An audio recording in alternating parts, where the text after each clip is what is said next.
Hi, I'm Josh Byrne, environmental consultant and a member of the design team behind one of the most exciting projects in Australia, the Grove, a new library and community centre in the heart of the western suburbs in Perth.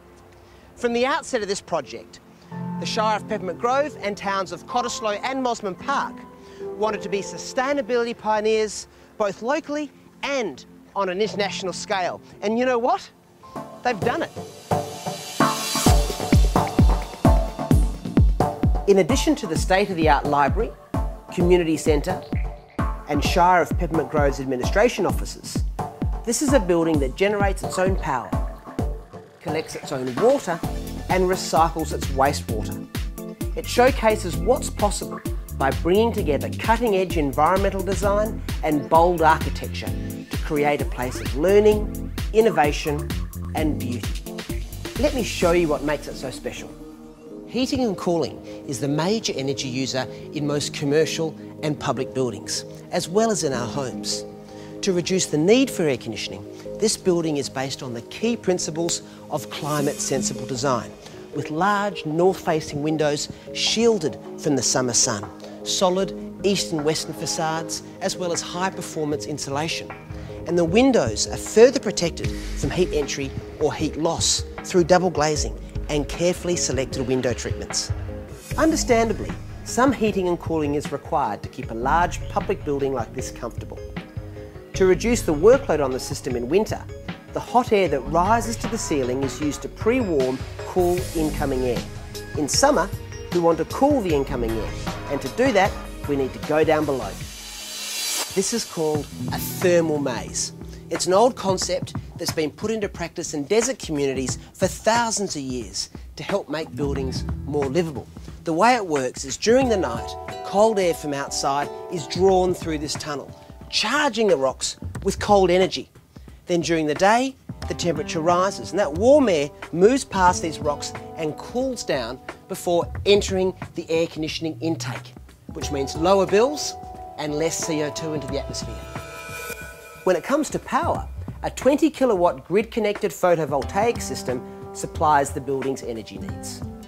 There's a total of 72 300 watt solar panels located on the roof, set at an angle of 25 degrees for year-round efficient energy generation.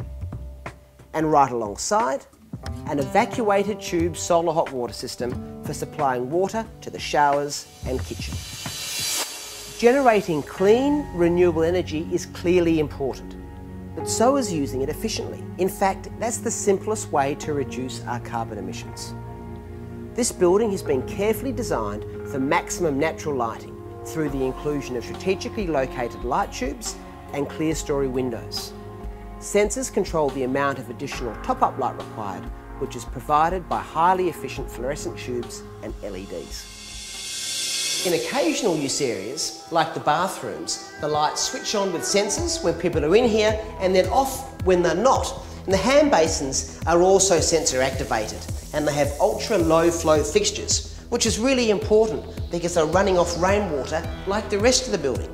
And despite the fact that we've got over 240,000 litres of stored rainwater, it's got to last us right throughout the long dry summer. And that's where wastewater comes in as an alternative resource. How cool is this? The hand basin fills up the toilet system when it's flushed. Then all of that water is treated on site with the rest of the building's wastewater and used to irrigate the garden. Even more adventurous is what happens with what goes into these. The urine, politely called yellow water, is siphoned off into large underground tanks where it's stored for treatment. After that, it's sucked out and injected into the irrigation system and dosed as fertiliser across the landscape. Now these areas are carefully zoned with different groups of plants so we can give them just the right amount of fertiliser. Being a keen gardener, I thought we'd end up outside, where this landscape design is more than just attractive. Most of the plants are West Australian native species that will provide valuable urban habitat once established and require minimal water.